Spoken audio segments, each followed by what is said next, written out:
sampai saat ini semua keluarga saya Muslim, nggak ada yang Kristen, baru saya aja yang pertama. Makanya kenapa nama baptisan saya itu Eunis, ya, Victorier, pemenang, kemenangan iman, ya. Oke, jadi awal mulanya ini saya waktu itu di tahun 2013 ya teman-teman. Saat itu eh, saya belum kenal Tuhan Yesus, saya nggak tahu agama Kristen itu seperti apa, karena yang saya tahu, yang saya dengar, kalau agama Kristen itu selalu mencari orang untuk dikristenkan atau kristenisasi ya teman-teman gitu. Jadinya dan katanya dulu tuh kalau orang Kristen itu nyembah salib ya kan, nyembah Tuhan Yesus yang disalibkan tuh kayak berarti kayak nyembah berhala ya teman-teman ya. Nah, jadi saya ngerasa agama Kristen itu sesat ya. Waktu kecil banget pas saya main-main kan rumah saya itu atas HKBP, samping HKBP ya. Jadi banyak gereja di daerah rumah saya walaupun masjid dan musolanya juga banyak gitu. Jadi pas saya dulu waktu masih kecil main-main, kakak-kakak gereja itu suka bagiin undangan buat kebaktian. Nah, namanya anak kecil dapat undangan kayak gitu kan lucu ya. Dikirain tuh apa ya, undangan ulang tahun gitu kan, karena warna-warni. Ya udah akhirnya aku kasih mamaku kan, "Mama, aku dapat undangan," gitu, seneng banget. Mamaku langsung ngomel, "Ini tuh buat orang Kristen, bukan buat orang Islam gitu. Jadi kamu nggak boleh datang." Terus aku baru tahu, oh gitu ya. Karena kan dari kecil tuh, dari umur 3 tahun itu saya udah mulai masuk TK. TK-nya itu Taman Quran kebetulan. Nah, jadi selain Taman Quran itu selain ada TK, dia juga ada TPA-nya. Nah, pasti teman-teman tahu nih yang dulunya suka ngaji, ya kan? Jadi setiap sore habis pulang sekolah, sorenya waktunya kita untuk belajar mengaji ya, teman-teman. Nah, singkat cerita, semakin dewasa, kita kan semakin cari jati diri ya teman-teman gitu. Jadi tuh saya juga sempat ikut Liko namanya. Jadi setelah SMP karena semakin dewasa, jadi kita ditempatin di satu Liko karena biar kita berkembang dan bertumbuh sama halnya kayak Kristen sekarang ada Komsel ya. Jadi ada teman-teman yang buat saling menguatkan gitu kan. Nah, terus di 2013 itu kejadiannya saya nggak tahu kenapa gitu kan. eh, saya cuma ngerasa setiap saya ngelihat orang yang non-muslim gitu kan, kok kayaknya anak-anaknya lebih berani ya, lebih apa ya, lebih berprestasi gitu ya.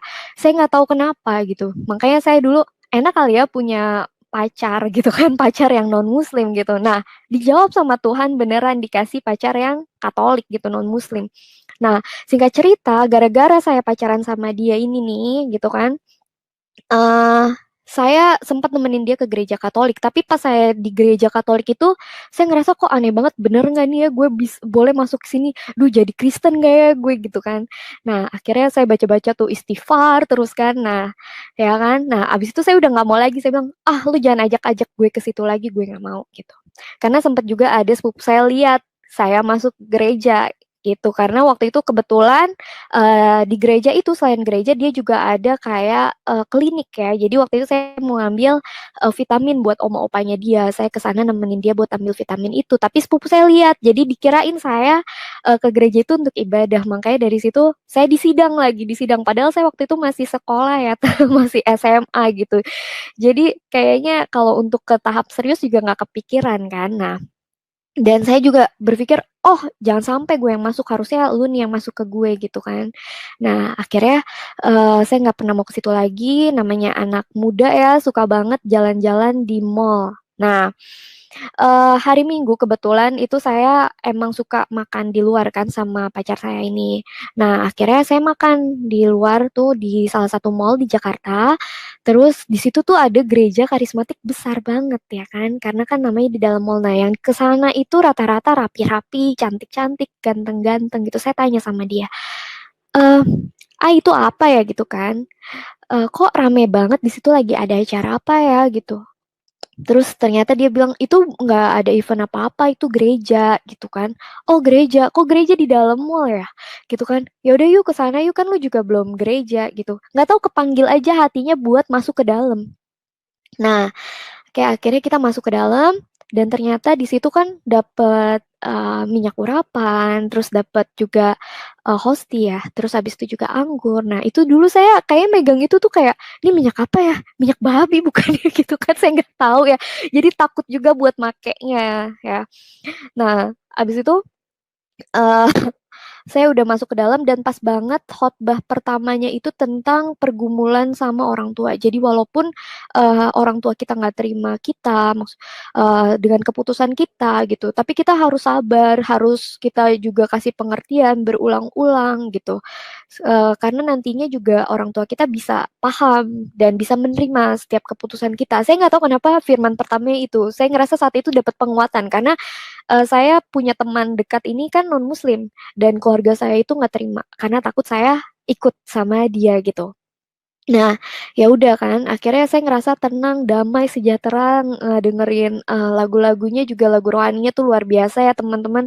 Kayak gimana ya, kayak mengisi hati saya karena kan, setelah sekarang gitu saat ini saya tahu bahwa di dalam, hati kita ini ada satu ruang yang hanya cuma bisa diisi sama kasihnya Tuhan gitu. Dan makanya itulah yang Tuhan, kerjakan dalam hidup saya. Oke, singkat cerita, saya jadi rajin banget yang namanya ke gereja, bahkan lebih rajin saya dibanding, mantan saya ini yang Kristen gitu. Jadi udah waktunya hari Minggu saya yang udah mulai siap-siap, "Ayo ayo, ini udah waktunya ke gereja nih," gitu.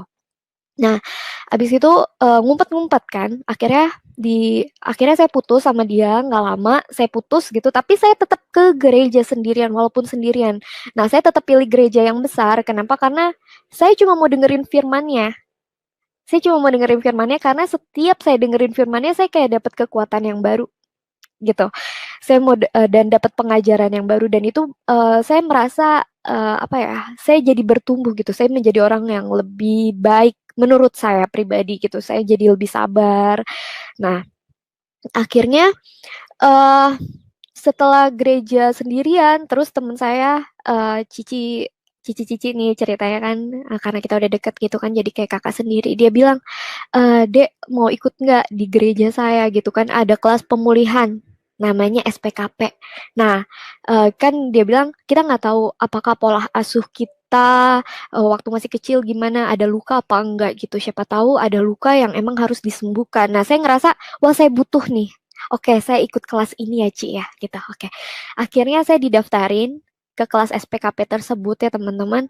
Nah, pas prakelas, itu di tahun 2014 ya. Jadi pas prakelas itu dijelaskan bahwa pada saat nanti akhir kelas itu akan dilahirkan secara baru. Nah, saya tanya lahir baru artinya apa? Ternyata dibaptis. Wah, di situ udah mulai pikiran saya udah kemana-mana gitu. Aduh, gimana nih? Gimana kalau saya dibaptis? Saya nggak mau jadi orang Kristen. Saya nggak mau jadi kafir. Saya nggak mau nih orang tua saya kenapa-napa. Kalau iya saya sembuh, tapi kalau saya jadi kafir, saya hidupnya jadi susah nanti karena Tuhan marah sama saya gimana gitu kan. Itu kan saya masih sekolah ya.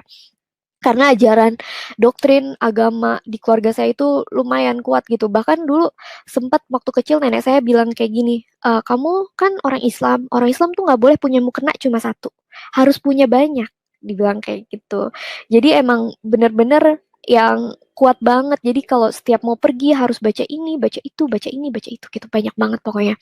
Nah, eee akhirnya setelah kelas SPKP tadi, akhirnya saya keluar, nggak mau lagi datang ke gereja teman-teman, nggak mau lagi datang ke gereja, kenapa? Karena saya takut, takut banget saya jadi, keluar dari Islam, saya jadi kafir, akhirnya orang tua saya kenapa-napa karena saya keluar dari Islam gitu. Karena waktu saya masih pacaran nih sama mantan saya ini, papa saya sempat jatuh sakit. Ya, jadi itu papa saya sampai jatuh sakit dikirain karena saya, gitu. Jadi keluarga papa saya telepon saya cuma bilang, "Nih adik saya sakit gara-gara kamu ya, awas ya kamu kalau terjadi apa-apa sama adik saya," gitu. Nggak ada anak yang saya rasa nggak ada anak yang pengen orang tuanya kenapa-napa ya, gitu kan. Jadinya, saya takut gitu. Akhirnya, saya nggak pernah mau balik lagi ke gereja, tapi entah kenapa saya suka banget baca firman Tuhan. Saya suka banget baca renungan yang emang gampang banget dapatnya karena kan sekarang udah era digital ya, era sosial media bisa bisa ketemu di sosial media manapun. Saya selalu cari tuh kayak orang kausan gitu kan. Saya selalu cari firman-firman Tuhan. Saya selalu dengerin lagu-lagu rohani gitu. Karena menurut saya itu nenangin jiwa saya banget. Nah, eh akhirnya eh apa saya nggak pernah gereja tapi saya tetap dengerin firman ya teman-teman. Di situ saya ngerasa kok gue Islam tapi gue ngerti lagu-lagunya orang Kristen, terus gue ngerti firman-firmannya, bahkan teman-teman sampai teman-teman kuliah saya tuh setelah saya berpindah ya, mereka baru bilang, lo tuh dulu ya di gitu kan, lo tuh dulu ya di kalau ngomong sama kita tuh selalu bawa firman. Mereka ngomong kayak gitu. Saya nggak sadar kalau ternyata memang saya ngomongin firman sama mereka gitu. Nah, akhirnya uh, saya pakai kerudung. Ya, di tahun 2018 saya pakai kerudung itu karena uh, saya kan selalu dideketin sama orang yang non-muslim gitu kan. Nah, kalau misalnya saya dideketin terus sama orang non-muslim, kapan saya seriusnya dan kapan mau diterima sama keluarga kan? Karena kan beda iman, beda akidah ya teman-teman. Nggak mungkin orang tua kita mau terima dengan perbedaan agama, apalagi keluarga saya agamanya saklek banget gitu. Nah, ngucapin Natal aja itu nggak boleh kalau sama mama saya. Nah, terus abis itu um, akhirnya teman saya bilang, lo coba pakai kerudung deh di gitu kan, biar jelas identitas lu tuh apa gitu. Jadi saat nanti kalau ada cowok muslim yang deketin lo, ya dia tahu dia akan berlanjut ke tahap selanjutnya. Mungkin kalau sekarang saat dia ngedeketin lu ya, dia ngerasa oh kayaknya lu bukan muslim, jadi dia mundur gitu, nggak ngedeketin lo lagi lebih lanjut. Dia bilang kayak gitu. Oh iya ya, masa sih gue mau pakai kerudung cuma gara-gara cowok? Nggak mungkin banget. Saya tuh nggak mau pakai atribut keagamaan yang emang saya nggak ada di hati saya gitu. Jadi itu udah jadi prinsip saya. Saya mau berkerudung saat saya memang sudah mau belajar memperbaiki diri saya lebih lagi gitu. Saya mau menurut apa katanya, apa perintah-perintah agama saya gitu. Kayak akhirnya saya cari tahu kewajiban wanita pakai kerudung gitu. Ternyata itu baik ya teman-teman karena katanya kalau misalnya anak perempuan nggak mau pakai kerudung nanti papanya yang akan disiksa di neraka. Katanya nggak ngajarin anaknya pakai kerudung gitu. Kenapa dibiarin anaknya buka aurat gitu? Ya jadi karena saya sangat sayang sama papa saya, ya udah deh, saya belajar pakai kerudung. Nah, nggak ada yang percaya kalau saya mau pakai kerudung karena saya anaknya petakilan banget ya teman-teman, nggak bisa diem gitu. Bahkan teman kantor saya bilang, gue lebih percaya kalau lo bilang lo mau operasi plastik dibanding lo mau pakai kerudung gitu. Ya, lucu sih. Nah, terus akhirnya saya pakai kerudung, nggak ada yang nyangka dong saya pakai kerudung. Nah, saya nggak mau, saya pakai kerudung nggak ada ilmunya. Akhirnya saya juga, aduh enaknya nambah ilmu di mana ya? Saya cari pengajian. Kebetulan saat itu kantor saya ada di Kemang. Kemang deket sama Blok M. Jadi saya pulang kerja, saya nggak ikut pengajian di Blok M. Nah, itu di situ ada Ustadz Nuzul Zikri, ada Ustadz Halid Basalama gitu. Nah, itu dua Ustadz yang sering saya ikutin, teman-teman. Karena saya ngerasa pengajarannya dia enak buat saya. Nah, kalau di Instagramnya ada Ustadz Hanan apa Hanan Ataki ya. Nah, itu sampai saya mau ke Bandung cuma mau ikut pengajiannya dia tuh. Saya kalau udah apa ya, kalau udah mau cari tahu tentang ilmu agama ya itu saya akan sungguh-sungguh teman-teman. Jadi saya nggak mau cuma sedikit-sedikit gitu. Itu akan saya dalemin. Makanya nggak akan nyangka kalau saya pindah. Nah, balik lagi firman Tuhan bilang kalau Tuhan maunya kamu ya kamu. Jadi selalu ada cara Tuhan buat saya kembali ke gereja, ke rumahnya dia gitu. Eh jadi ajaib banget pada saat saya pakai kerudung ini ada teman saya juga, teman dekat saya, teman kecil saya gitu. Dia kebetulan Kristiani. Terus habis itu dia baru ada masalah dalam hidupnya dia. Akhirnya eh aku nyaranin dia buat pergi ke gereja dan akhirnya aku ikut nemenin dia. Gila. Akhirnya aku balik lagi ke gereja setelah sekian lama aku nggak pernah gereja. Aku ke gereja itu kayak ya Tuhan, damai banget ini loh yang udah lama banget nggak aku rasain. Gila, aku balik lagi ke gereja, dosa banget ya kan. Jadi pas ke gereja lepas kerudung, pas udah keluar gereja pakai lagi itu ngerasa munafik banget teman-teman gitu. Tapi gimana ya, setelah saya 2 bulan pakai kerudung itu sebenarnya udah ngerasa berat. Kenapa? Karena ngerasa ini bukan saya banget nih, ini bukan diri saya. Tapi saya mikirnya gini, ya masa gue kalah sih, nggak istiqomah gitu. Ya masa gue kalah sama diri gue sendiri. Padahal Tuhan Allah udah sayang banget sama saya gitu kan. Tapi masa iya sih mau taat peraturan Tuhan aja harus seberat ini? Ah, nggak apa-apa lah. Kan ada juga ya dalil-dalilnya untuk tetap istiqomah tuh seperti apa gitu kan. Oh ya udah nggak apa-apa, ini ujian buat imanku. Oke, nggak apa-apa. Oke, singkat cerita saya tetap pakai kerudung. Abis itu balik ke gereja, akhirnya mau lepas kerudung itu takut banget. Kenapa? Karena di kantor saya sebelumnya itu sampai, atasan saya kasih saya kerudung, terus dia bilang, "Kamu yang istiqomah ya, Nak," gini-gini. Saya malu gitu kalau sampai saya lepas kerudung, apa kata mereka. Itu sempat jadi, apa ya, dilema, bimbang gitu. Nah, saya juga cerita sama teman kantor saya dulu, karena saya keluar dari kantor saya sebelumnya itu ke kantor saya yang sekarang, karena saat saya berkerudung ini dibilang pekerjaan saya yang lama itu riba. Makanya saya nggak mau setengah-setengah, saya resign. Saya resign padahal di situ udah dibilang enak ya, enak gitu ya teman-teman, udah jadi orang kepercayaan, mau meeting apa-apa tinggal saya yang jalan. Ya udah pokoknya udah oke banget lah kalau untuk mau punya karir mah udah enak gitu. Tapi balik lagi saya mau mengorbankan karir saya demi saya ikut Tuhan saya waktu itu.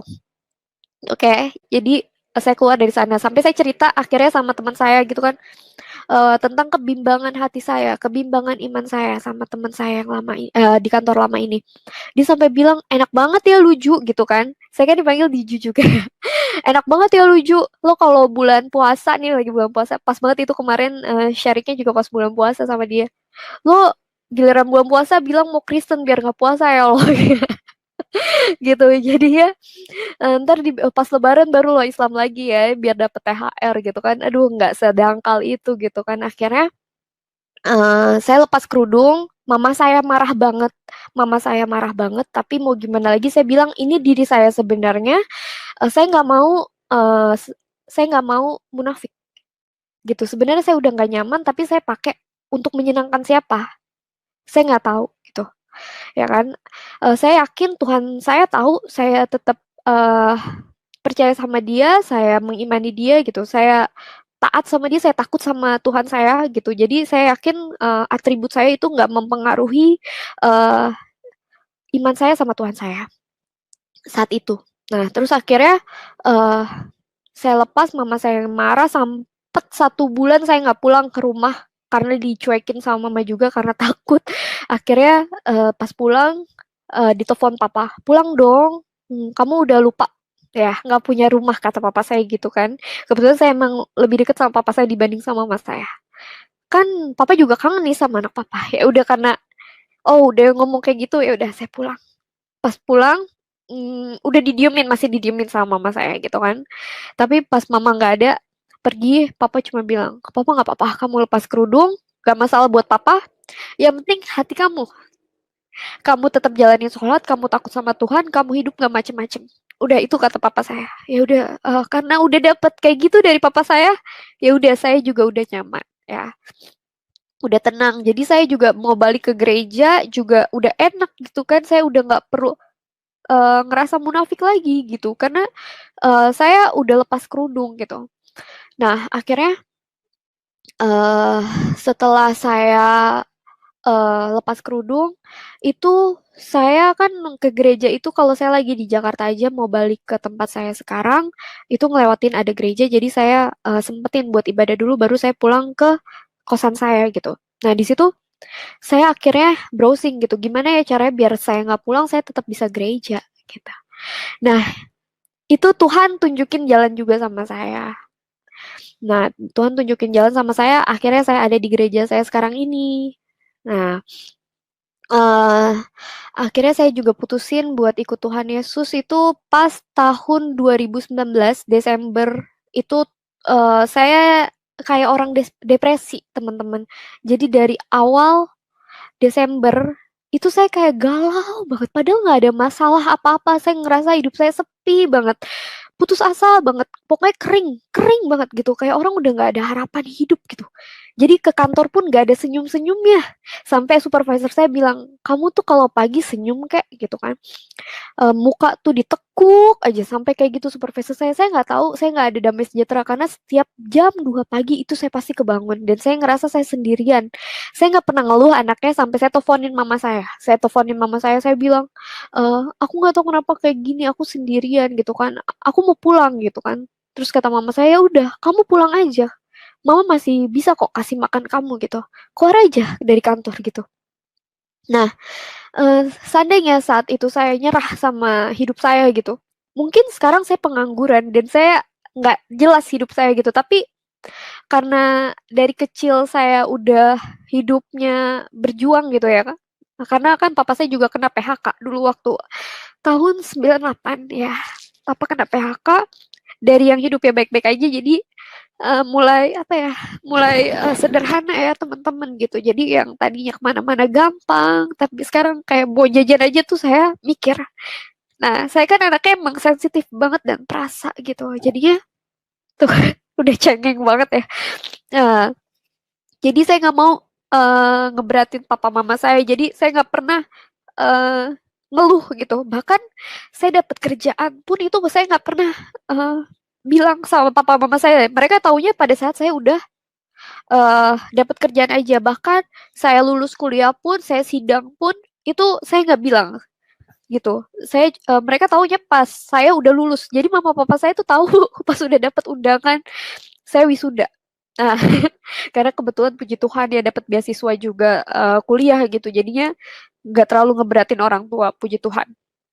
Nah, itu tumben-tumbennya kan saya ngeluh gitu. Makanya mama saya bilang, kamu tuh kenapa? Lagi ada masalah apa? Emang ada masalah apa di kantor? Mama saya bilang gitu, enggak, aku nggak ada masalah apa-apa di kantor, tapi aku nggak tahu, aku ngerasanya nggak tenang aja hidupku gitu. Aku nggak tenang gitu.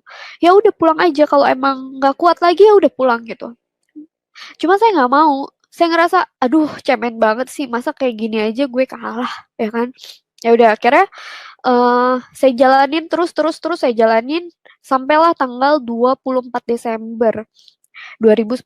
Di situ teman saya yang di Jakarta bilang belum pernah ketemu sama sekali ya sama dia. Dia tanya, lo ngerayain Natal nggak sih cuy gitu kan? Aduh gue nggak tahu ya. Aku bilang gitu. Aku terlahir dari keluarga Islam gitu. Tapi aku percaya sama firman Tuhan. Aku senang dengerin firman Tuhan dan aku senang dengerin lagu-lagu rohani. Aku ngerasa damai sejahtera gitu. Eh, tapi ya aku nggak tahu. Aku belum belum paham gitu sama apa yang harus aku pilih sekarang. Nah terus teman saya tanya lagi, lo percaya nggak kalau Yesus itu Tuhan? Dia bilang gitu. Wah, aku bilang, aduh, aku nggak bisa jawab sekarang. Kenapa? Karena aku pun nggak paham Yesus itu siapa gitu kan. Yesus itu di agamaku sebelumnya ya itu cuma nabi gitu dan dia eh, pada saat disalibkan itu ditukar. Jadi Yesus sekarang ada Nabi Isa itu ada di surga sedangkan yang yang jadi korban saat itu tuh bukan Nabi Isa gitu. Jadinya saya bilang saya nggak tahu, saya nggak paham gitu. Jadi saya belum bisa jawab. Nah, akhirnya saya pulang ke rumah. Di perjalanan itu saya mikir kan, nggak tahu kenapa saya izin pulang lebih cepat. Saya ngerasa ada agenda yang harus saya jalankan di Jakarta gitu. Jadi saya izin sama supervisor saya untuk pulang lebih cepat. Saya pulang ke rumah. Saya nggak pernah itu kebetulan malam malam Natal ya, ada ibadah malam Natal itu saya nggak pernah pengen datang lagi gitu kan. Udahlah nggak usah di rumah aja sama keluarga gitu. Tapi nggak tahu ada panggilan saya untuk datang ke sana, ada kerinduan saya untuk datang ke gereja gitu. Nah, yaudah akhirnya saya ikutlah ke gereja. Di gereja itu tiba-tiba dijawab, eh, Yesus itu Immanuel. 100% manusia, 100% Tuhan. Gak tahu kenapa di situ saya nangis. Oh, ini jawabannya ya. Yesus itu siapa gitu kan. Saya belum paham. Saya belum paham konsep Tritunggal ya teman-teman gitu. Saat itu saya belum paham gitu. Jadinya saya ngerasa, oh iya Yesus itu Tuhan dan manusia. Oke. Terus eh pengkhotbahnya bilang lagi, hamba hamba Tuhannya bilang lagi kayak gini, di khotbahnya dia bilang kayak gini, kamu mau ngumpet kemana lagi sih? Kamu mau lari kemana lagi sih? gitu kan. Kamu ngumpet kemana aja tuh saya tahu kamu di mana. Saya nunggu kamu di sini. Papa nunggu kamu di sini nih. Kapan kamu mau ikut papa pulang? Gitu. Itu saya ngerasa dek. Selama ini setiap saya gereja, setiap saya mulai percaya, setiap saya ngerasa damai gitu, saya pergi lagi karena saya takut. Tuh, apa ini Tuhan lagi ngomong ya sama saya, mau kemana lagi sih? Ayo dong, lo ikut gue udah nungguin lo nih lama di sini gitu kan. 7 tahun karena kan hitung-hitung prosesnya dari 2013 itu tahun 2019 ke 2020. Di situ apa Tuhan mau ikut aku ya? Tapi siapa aku gitu kan? Aku tuh ibadahnya kayak gini gitu. Bahkan aku nggak percaya Yesus itu Tuhan gitu. Walaupun aku sholat, walaupun aku menjalankan semua eh, ibadah yang diharuskan di agamaku sebelumnya, tapi aku masih buat dosa kok gitu kan. Aku masih suka males-malesan kerja gitu. eh aku ini masih berdosa, tapi kenapa Tuhan pilih aku? Bukannya Tuhan mau, kalau di agamaku yang dulu kan, pokoknya kalau ikut Tuhan itu pasti orangnya yang baik-baik gitu kan. Nah itu tiba-tiba ada firman Tuhan lagi yang disampaikan sama hamba Tuhan yang bilang, aku datang ke dunia ini bukan untuk orang benar saja gitu kan, tapi untuk orang berdosa supaya mereka bertobat. Yang butuh tabib itu kan orang yang sakit, bukan orang yang sehat gitu. Di situ aku ngerasa, oh, itu kayak ngerasa Tuhan lagi ngomong lagi sama aku. Nah, akhirnya mulai saat itu sedikit-sedikit saya mulai pulih. Saya nggak pernah kebangun lagi jam 2 pagi.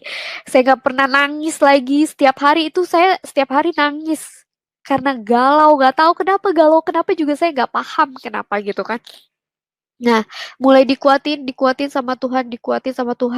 Datanglah pandemi teman-teman gitu. Dulu saya nggak, saya cuma prakata aja di depan sama mama saya. Mah, kalau saya pindah agama gimana? Udah mulai tuh ya dikasih kalimat-kalimat kutuk sama mama saya gitu kan. Istighfar, bla bla bla bla bla bla bla gitu. Tapi saya nggak lanjutin karena saya ngerasa belum mau ikut Tuhan Yesus ini gitu kan. Eh Lagian saya juga nggak mungkin lah pindah, masih kayak gitu, masih kayak gitu. Nah, terus eh, akhirnya saya bilang sama mama saya, wah saya harus ikut Tuhan Yesus nih kayaknya emang harusnya kayak gini. Nah pas pandemi itu sebenarnya saya agak ragu untuk ikut Tuhan Yesus. Kenapa? Karena ada teman saya yang masuk Islam. Nah saya ngerasa, nih yang bener siapa ya, saat saya mau keluar Islam, dia malah masuk Islam gitu kan. Jangan-jangan saya yang salah, saya yang akan masuk neraka gitu kan ya. Saya takut banget karena kan hidup di dunia itu hanya sementara ya teman-teman. Tapi kehidupan kita selanjutnya yang kekal itu ya di akhirat gitu. Jadi saya takut saya salah jalan. Saya nggak mau saat saya salah jalan, jangan kan kehidupan di akhirat ya, kehidupan di dunia pun saya sengsara. Saya nggak mau gitu kan. Saya nggak mau. Jadi sebelum ibadah saya bilang gini sama Tuhan. Tuhan, maaf ya kalau misalnya saya masih ragu gitu. Saya masih ragu untuk ikut Tuhan Yesus. Saya takut apakah jalan yang saya mau ambil ini jalan yang sesungguhnya, jalan yang benar gitu. Jalan yang akan menyelamatkan saya gitu. Atau saya akan celaka gitu kan. Ampuni saya ya Tuhan gitu. Kalau saya masih ragu. Dan teman-teman itu pas ibadahnya ternyata firman yang dibawain dan khotbahnya sama kayak ibadah saya di tanggal 24. Itu kayak saya dikasih peneguhan sama Tuhan. Oh, oke, berarti saya harus ikut Tuhan Yesus. Di situ iman saya langsung kuat untuk ikut Tuhan Yesus dan saya di dalam kelemahan itu kan kuasa Tuhan benar-benar nyata saya rasakan gitu. Jadi walaupun ada badai, walaupun apapun yang menerpa saya itu saya tetap kuat. Nah, akhirnya saya coba hubungin kontak di gereja saya yang emang ada kelas baptisan gitu kan. Saya cerita, saya konsul sama salah satu PDP-nya, terus dia bilang kamu ceritanya sama ibu ini aja ya gitu kan, biar dia yang melayani kamu. Dia bilang kayak gitu. Oh iya, tapi saya nggak langsung hubungin ya teman-teman, saya nggak langsung hubungin PDP saya ini yang melayani saya. Terus saya tanya gimana ya caranya kasih tahu keluarga saya gitu kalau emang saya mau pindah iman gitu. Saya takut, saya selalu bilang, saya pulang, Pah, Mah, ada waktu nggak? Aku mau ngobrol gitu. Mereka nggak, selalu nggak ada waktu teman-teman. Mereka selalu nggak ada waktu. tapi kakak rohani saya bilang didoain ya, Dek, gitu didoain dan minta saat kamu bicara nanti Tuhan Yesus hadir di tengah-tengah kamu dan keluarga. Jadi tetap ada damai sejahtera gitu. Oke, akhirnya saya doa, saya yakin, saya yakin Tuhan pasti besertaku kan, Tuhan pasti menyatakan kebesarannya gitu. Jadinya saya ikutin aja maunya Tuhan dan saya di situ belajar untuk nggak bersungut-sungut. Selama saya proses ini saya belajar untuk tidak bersungut-sungut. Nah, akhirnya eh Tuhan tahu banget saya kebingungan untuk menyampaikan apa ya keimanan saya yang saat ini. Dia bantu saya gitu. Jadi pada saat saya bingung, akhirnya ada suara. Dia bilang kayak gini, coba mulai dari adik kamu yang laki-laki gitu. Kok mulai dari adik saya yang laki-laki ya? Logikaku main ya, logikaku main gitu. Oh oke nggak apa-apa. Aku yakin dia bisa menerima keputusanku. Terus juga dia anak laki-laki, di mana kalau di Islam itu anak laki-laki itu uh, ini ya sangat bertanggung jawab, punya tanggung jawab lebih untuk keluarga. Bahkan saat dia menikah pun kakaknya, ibunya adalah tanggung jawab dia. Jadi saya rasa saat dia bisa menerima saya, apapun nanti kejadiannya di rumah, saya nggak dapat informasi dari mama saya bisa dapat informasi dari adik saya sehingga kalau ada apa-apa saya masih bisa bantu keluarga saya gitu. Oke, akhirnya saya ngobrol sama dia pelan-pelan banget. Terus dia sempat marah, apa-apaan nih gitu kan? Lu yang bener aja, jangan cari masalah deh gitu kan. Lu kan udah gede, bla bla bla bla bla bla gitu. Terus saya cuma bilang, eh lu nggak bakal paham, lu nggak bakal ngerti kalau gue jelasin. Ini pengalaman pribadi gue sama Tuhan, gitu kan.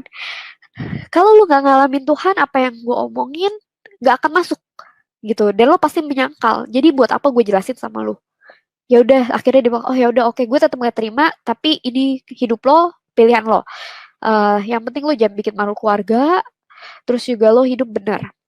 Oh ya udah, oke. Dari dia selesai kan, dari dia selesai. Terus habis itu, oke. Terus ke siapa lagi ya Tuhan gitu kan? Aku gimana ya ngomongnya gitu. Akhirnya dia bilang, ya udah sekarang ngomong deh ke papa kamu gitu.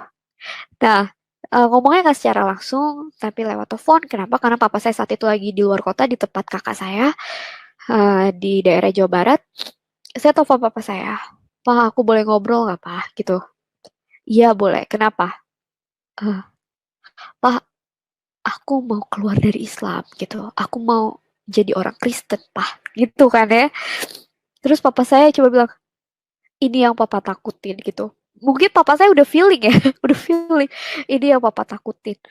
Dan ternyata kejadian dia bakal gitu. Papa saya bilang gitu, papa nggak, terus ngomel papa jangan marah ya, Pak. Tuh. Terus papa saya bilang, papa nggak marah.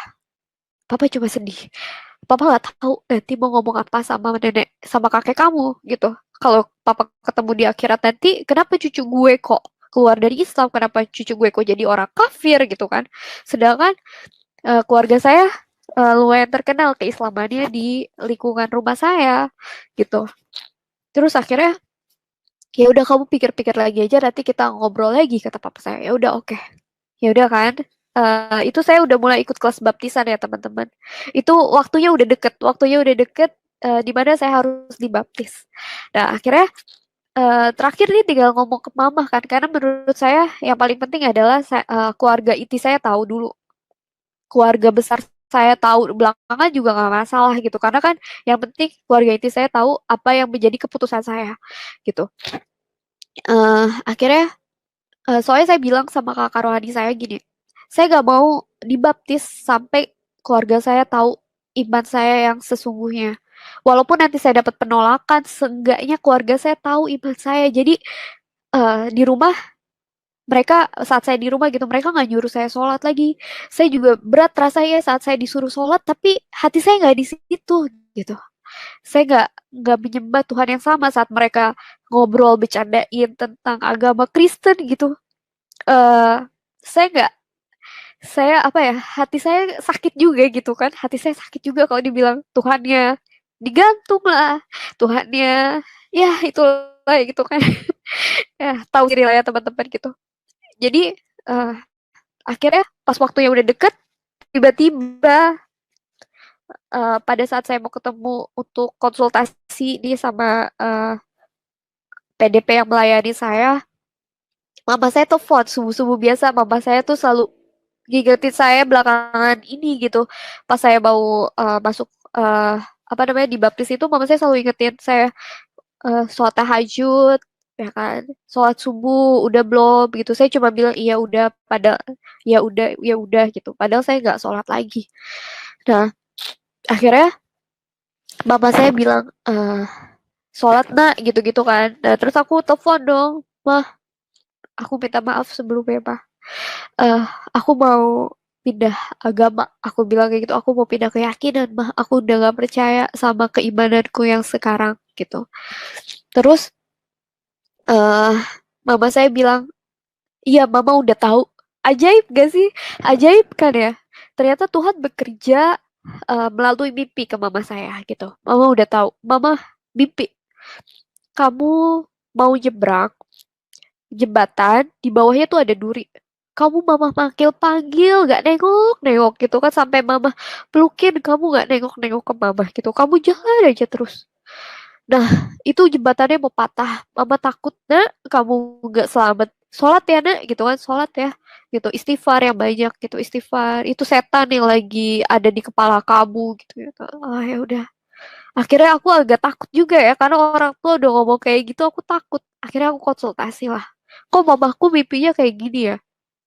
Ada duri di bawahnya, jajan aku masuk neraka gitu kan. Kan tahu sendiri neraka kan digambarinnya ada duri, terus habis itu penuh nanah lah, apa segala macam, itu serem banget kan, panas, api-api semua. Nah, akhirnya saya cerita sama kakak rohani saya bilang, jangan takut, bawa dalam doa aja gitu kan. Eh, Jembatan itu mengibaratkan orang yang akan berpindah dari satu tempat ke tempat lain. Kamu akan berpindah dari iman yang mati ke iman yang hidup.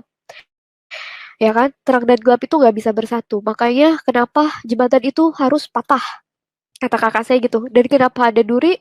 Ya karena apa yang kamu pilih menjadi duri untuk keluarga kamu. Nah, kakak rohani saya bilang kayak gitu.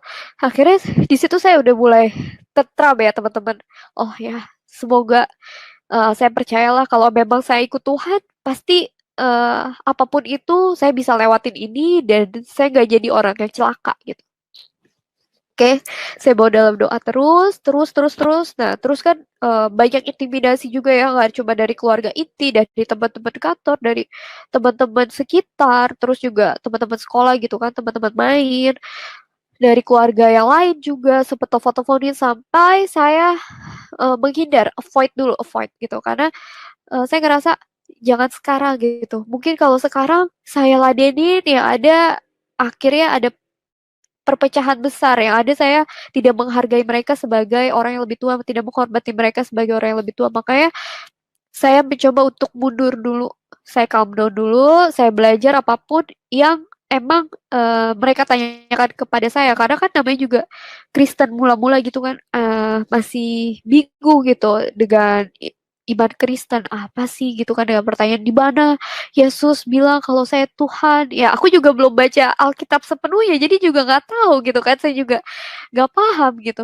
Tapi teman-teman, setiap pertanyaan dari keluarga saya itu benar-benar dijawab dalam firman Tuhan. Saat saya mencari itu benar-benar muncul gitu. Benar-benar dikasih jawaban, dan menurut saya itu cara Tuhan bicara sama saya gitu ya. Jadi mama saya kan ngutukin saya juga gitu kan. Akhirnya pas saya buka Alkitab di handphone gitu, muncul langsung ayatnya, segala yang jahat itu datangnya bukan dari Tuhan tapi dari iblis gitu kan, dari si jahat gitu. Jadi ya saya nggak takut lagi. Nah, terus saat saya ada perpecahan dalam keluarga saya gitu, kayak eh Tuhan bilang saya harus menghormati orang tua saya supaya panjang umur saya gitu. Tapi dengan saya tidak mengikuti orang tua saya tidak menghargai dia, tidak menghormati dia, ini gimana ya Tuhan gitu kan. Terus akhirnya keluarlah ayat yang eh tentang perihal mengikuti Yesus itu membawa perpecahan dalam keluarga gitu. Dan saya baca di situ siapa yang lebih menyayangi ayahnya, ibunya, saudara perempuannya, saudara laki-lakinya dibanding aku, dia tidak layak bagiku. Wah, aku nggak mau nggak jadi orang yang nggak layak untuk Tuhan gitu. Jadinya, oke Tuhan, aku ikut Tuhan. Apapun resikonya, aku tetap ikut Tuhan gitu. Jadi ya udah akhirnya saya dibaptis tanggal 8 September 2020 saya baru baptisan teman-teman, puji Tuhan. Itu rasanya luar biasa banget sampai sekarang walaupun saya belum bisa pulang sampai apa ya, sampai papa saya datengin saya coba buat kopi bareng karena kan mama saya masih marah sama saya gitu. Jadinya ya saya puji Tuhan maksudnya papa saya sampai bilang sebenarnya secara agama gitu karena kita udah gak satu akidah kita udah gak punya hubungan kita udah keputus gitu kita udah orang lain bahkan kalau saya meninggal kamu nggak boleh sentuh mayat saya gitu karena apa sih najis ya teman-teman najis gitu tapi papa saya bilang tapi papa manusia biasa papa nggak bisa nggak bilang kamu anak papa gitu kan jadi eh, ya papa saya masih sayang banget bahkan dia bilang bahkan saat kamu lahir ke dunia ini gitu papa masih berasa keribetan gitu jadi wajar ya kalau mama marah sama kamu eh, karena emang sakit banget prosesnya lama banget buat melahirkan kamu itu banyak banget eh, proses yang harus dijalani mama kamu karena mama saya tuh pas ngelahirin saya tuh dari malam sampai malam lagi saya baru keluar sampai pendarahan gitu kan ya udah dan saya yakin orang tua saya memberikan saya nama dia Juanita itu juga nggak kebetulan karena mama saya ngerasa Juanita itu karena saya lahir di bulan Juni ya teman-teman.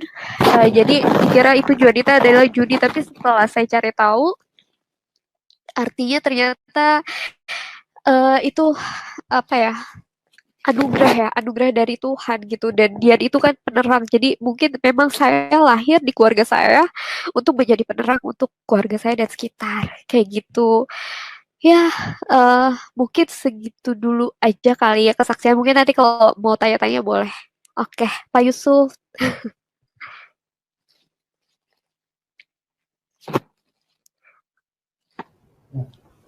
Ya, puji Tuhan. puji Tuhan. Terima kasih Mbak Dijo atas kesaksiannya. Ya, kita akan masuk dalam diskusi. Ya, kita bersyukur kita memiliki Tuhan yang baik, Tuhan yang benar, sehingga Tuhan dialami oleh manusia, dirasakan secara real. Jadi bukan hanya sekedar tulisan atau huruf-huruf. Sungguh sangat disayangkan kalau Tuhan yang dikenal itu hanya huruf-huruf, tapi Tuhan yang tidak bisa dirasakan. Maka betapa berbahayalah keselamatan hidup manusia. Karena huruf-huruf itu hanya benda mati. Tuhan sudah seharusnya dirasakan, dialami, dikenali. Katanya Tuhan maha baik, Tuhan maha pengasih, maha penyayang. Nah, berdasarkan apa kita katakan dia maha pengasih, maha penyayang? Sementara dia kita tidak bisa rasakan. Itu kan artinya sangat disayangkan kalau orang dibelenggu dengan ikatan-ikatan seperti itu. Merasa memiliki Tuhan tapi tidak mengenal Tuhan, tidak mengalami Tuhan. Kalau di dalam kekristenan nyata, Mbak Diju adalah salah satunya juga yang mengalami kuasa Tuhan, kasih Tuhan, dan itu bukan karena pengaruh atau cerita dari orang lain atau dikhotbahkan, tapi kuasa Tuhanlah yang mengubahkan narasumber ini.